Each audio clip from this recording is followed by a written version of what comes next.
What's going on, guys? Prosy Talk here, back again with another Wrestlemania review, and I'm here to review Wrestlemania 6. Wrestlemania 6. I thought Wrestlemania 6 was a good show. It wasn't. It was better than I think the other Wrestlemanias, especially some of the match-wise, I thought, in my opinion. So we have Rick Martel versus Coco Beware as the opener of the show. Rick Martel gets the win. Then we have Demolition versus the Castle Connection. After the match, Andre the Giant and basically Bobby Brain Heenan basically just split, and Andre the Giant attacks Heenan after Heenan slapped him, and then Heenan got thrown. So basically, if you stay with him, you go to the top. If you don't stay with him, then you're forgotten, which is an iconic line. And then we had the Earthquake versus the Hercules. Earthquake versus Hercules. Again, Hercules was in another WrestleMania match. Earthquake gets the win. Then we have Beefcake versus Mr. Perfect. It was a good match. Beefcake gets the win. Then we had Bad News Brown versus Roddy Piper, which ended in no countout, so not real there. I love the brawl they had on the ramp. Then we had the Hart Foundation versus Boris Zhukov and Nikolai Volkov in a tag match. The Hart Foundation got the win. The Barbarians defeated Tito Santana. Then we had Dusty Rhodes, baby, and I cannot do a Dusty Rhodes impression, so sorry if I fucking fucked up that, because I know I cannot do a Dusty Rhodes impression ever, so I will never do that ever again. And Sapphire versus the Macho Man Randy Savage and Queen Sherry. Yeah, Miss Elizabeth, it wasn't that then, it was Queen Sherry. I thought it was a good mixed tag match, and basically Dusty Rhodes gets the win because Miss Elizabeth was their manager as well.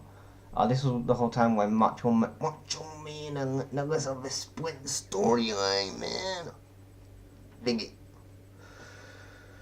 And then we had the Orient Express versus the Rockers, which is a young Shawn Michaels, a heartbreak kid, Shawn Michaels. Yeah, we had that. Basically, the Orient Express got the win. Then we had Jim Duggan versus Dino Bravo in a singles match. Jim Duggan gets the win. Ted DiBiase versus Jake the Snake Roberts.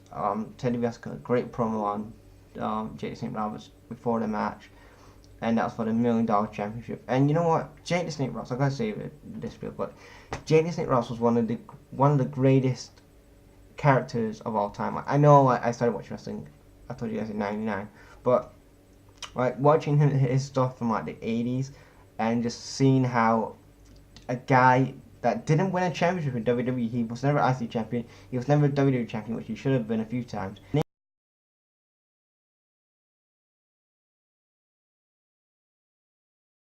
Gimmick, and the fans, like, still to this day are chanting, and that Neil just fucking stopped for some reason, are still, and he's still over that character. And with today's wrestling, I feel like there's not a wrestler that in today's WWE can actually can have a great character like that and actually not win a championship. Like Bray Wyatt.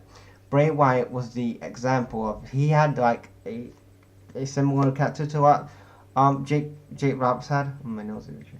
Jake Roberts, and then basically they kind of like watered him down and stuff, like he was doing Jake back in the day. He was like snake biting Macho Man, and he was doing like stuff like that, and he's like deep promos and stuff. But the problem is with today's characters in wrestling, and I have this problem a lot, is that